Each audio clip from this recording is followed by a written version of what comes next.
on the way to Bangkok. Tapos psh, psh, psh, kaganon na yun. Bang, bang, bang, psh, ganon. Sasakay na siya. Sakay ka na? Sasakay ka na?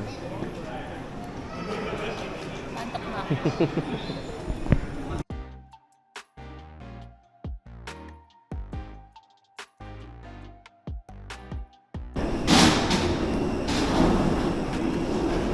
Nakangiti ka.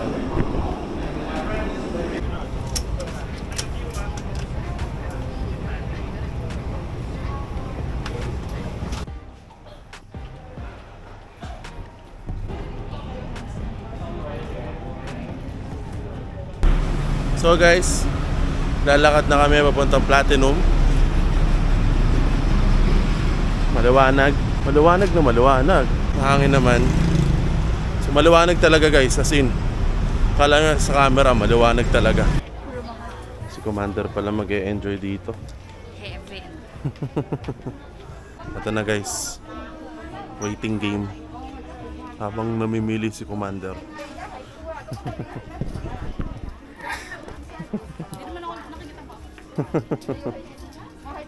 Na dito. Hanggang dun. Dito na kami sa second floor, boys. And parang buong mall talaga is for fashion. Hindi ka.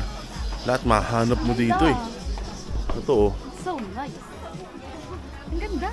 No. Ganda. Ito pa oh. Dami mga bag oh. Wow. Food trip. Grabe guys, itong hotdog na to 100 baht. Lahat na yan 100 baht. So, mag-aano lang kami. Like, ano lang, snacks lang. Hindi kami papakabusog. Kasi pumunta pa kami sa Chatuchak, okay? Taste test. Mango. Mango. Sarap. Oh, taste test. Kalamansi. Sana mo. 80 ba? 80 baht to? Yeah. 80 baht. Kain muna. Taste test. Yung hotdog talaga yan. Chicken. Bumili kang chicken. Parang may buto. Para siyang wings. Siyempre, ang favorite.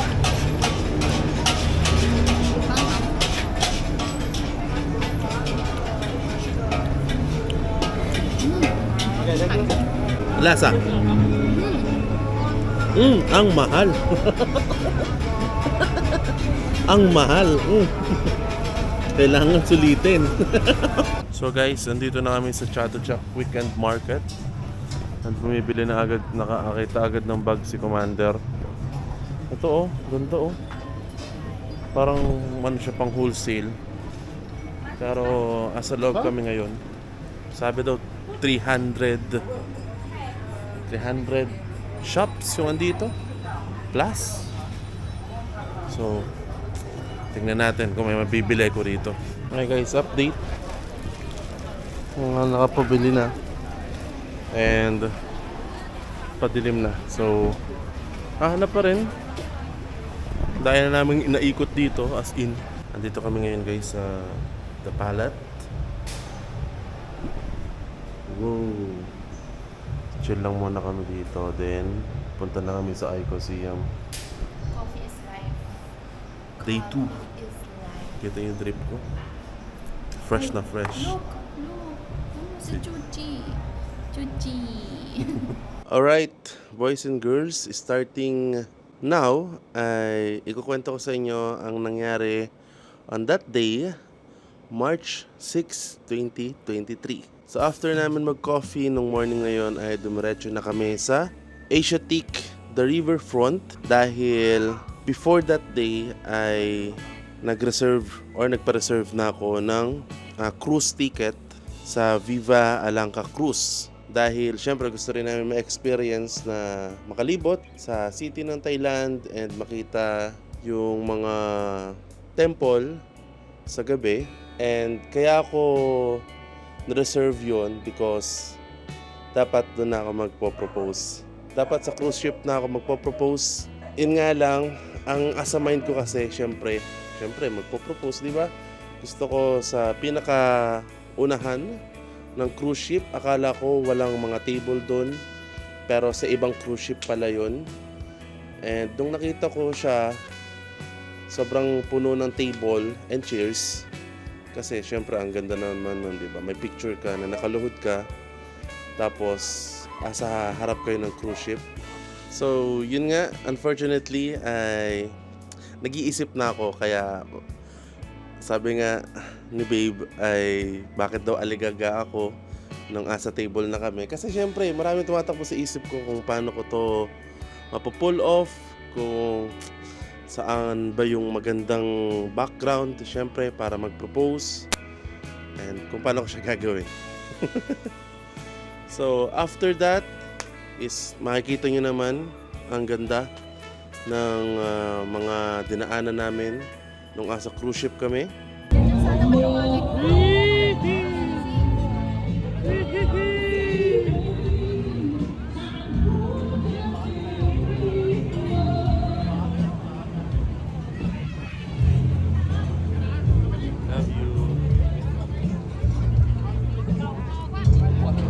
Love you. Ayan, naririnig. Nagpo-propose na ako.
So after that cruise ship, ang balak ko sana ay mag-propose sa harap.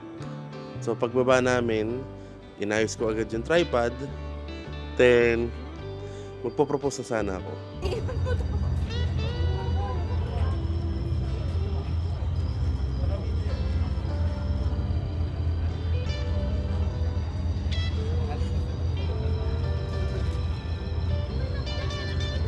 So, before that kasi, anong asa cruise ship kami, binigyan ng flowers, nakita nyo naman, di ba? Dapat, that is the right timing. Pero sobrang, kasi, parang sobrang daming tao. And, hindi ko na pull off doon sa cruise. So, naisip ko, pagbaba namin sa cruise, doon na sana. So, sinet up ko. Kunyari, sabi ko, magpipicture lang kami. And, pinaalis kami doon kasi kami na lang yung tao doon.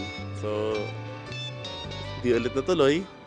Then, I think siguro mga 11 PM na that time or 10 PM na nung bumaba kami. Kunyari, magpipicture lang, naka-ready na ako. Pero yung nagbabantay na pinaalis na kami, and nag-iisip ako kung saan ba. Kasi ayoko matapos that day na hindi ako nagpo-propose kay babe na fiancé ko na ngayon. So may nakita akong restaurant which is hanggang 12 AM ata siya, and para siyang boat na restaurant na dun lang rin mismo sa pagbaba namin ng cruise, andun lang mismo.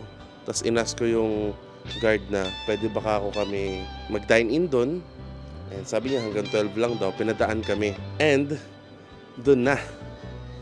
So nakaupo na kami, umorder kami ng food, then dun na ako naglakas loob para mag-propose sa fiancé ko na ngayon.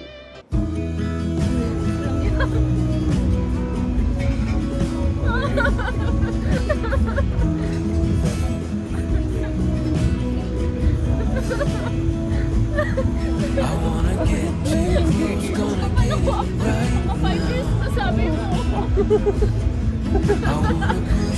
Kasi, ayan. Wow. So what's your feelings? The city's screaming when you're coming home tonight. We're living quick in this world, gonna get it right now. Wow. Hindi ako umalis.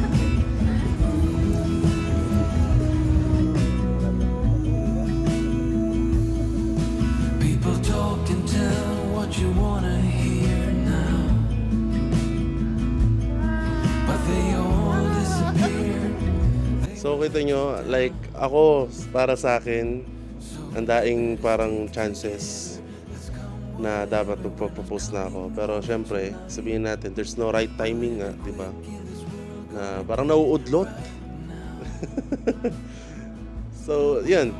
Doon na ako nag-propose and sobrang bait ng mga nag-work doon kasi nag-offer pa sila ng photoshoot sa amin na ni Babe.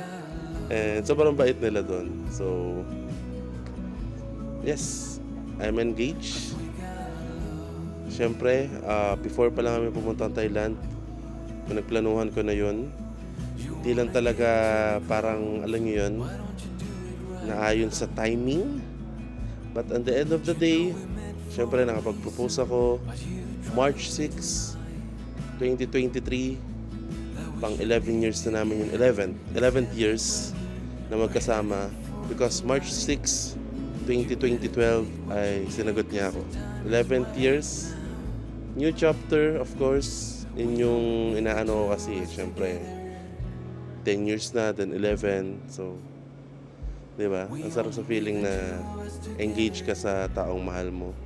And ngayon lang, parang ngayon, sa nagsasalita ako sa inyo, parang, ewan ko ba, parang habang sinishare ko sa inyo to, ngayon lang nagsisink in sa akin na engage ako sa taong mahal ko.